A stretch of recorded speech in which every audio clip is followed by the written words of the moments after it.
Chaudhary kitchen के तरफ से आज আমি চৌধুরী কিচেনে একটা নতুন রেসিপি দেখাচ্ছি আপনাদেরকে। এই যেটা হয়তো কোনোদিনও আমি হয়তো প্রথম করছি, হয়তো আপনার এটা হলো মুসুর ডাল। এটা গোটা মসুর, এই যে খোসা শুদ্ধ। আর এই মুসুর ডালটা করব, এই যে দেখুন।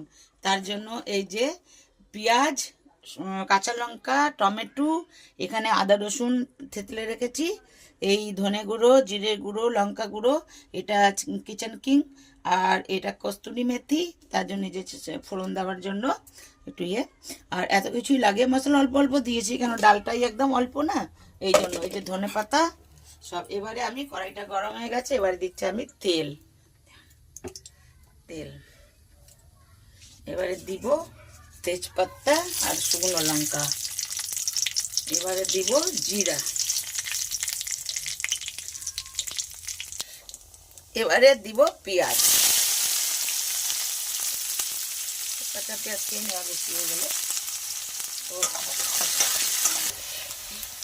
আদা রসুনটা আমি দিয়ে দিয়েছি মাঝখানে। এই যে দিলাম এখন টমেটো, এই কাঁচা লঙ্কা,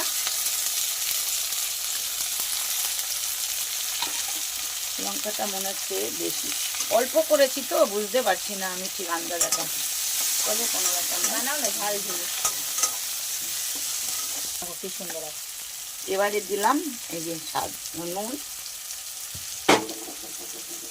এবারে দিলাম এই যে হলুদ।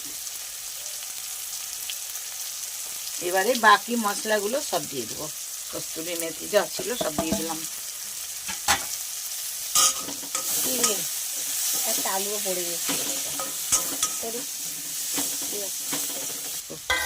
মশলা একদম দেখো, একদম রেডি।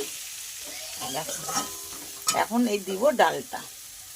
আপনারাও এমনি করে বানিয়ে খাবেন। এই গোটা মুসুর ডাল খুবই ভালো লাগে, কেননা এটা এমনিও আবার বাঙালিদের মুড়ির সঙ্গেও খেলে ভালো লাগবে সিদ্ধ করে।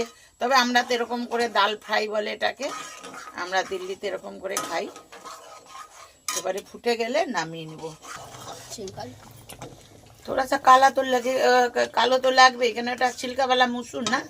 আর এখানকার জলের হয়তো আয়রন আছে। আমাদের দিল্লিতে বানাই, কত সুন্দর হয়। দেখো একদম রেডি। দেখো কি সুন্দর, কিন্তু একটু কালারটা খালি একটু কালো হয়েছে, কেননা মুসুর ডাল তো। আর এই যে একটু ধনে এখন দিয়ে দিব। আচ্ছা, এবারে গ্যাসটা করে দিলাম বন্ধ। একটা এই নন বেঙ্গলি খাওয়া, ওই একটু আলু ছিল ওর মধ্যে পড়ে গেল। এটা আমরা দিল্লিতে ডাল তরকা বলে, মুসুর ডালের। এটা ঘরে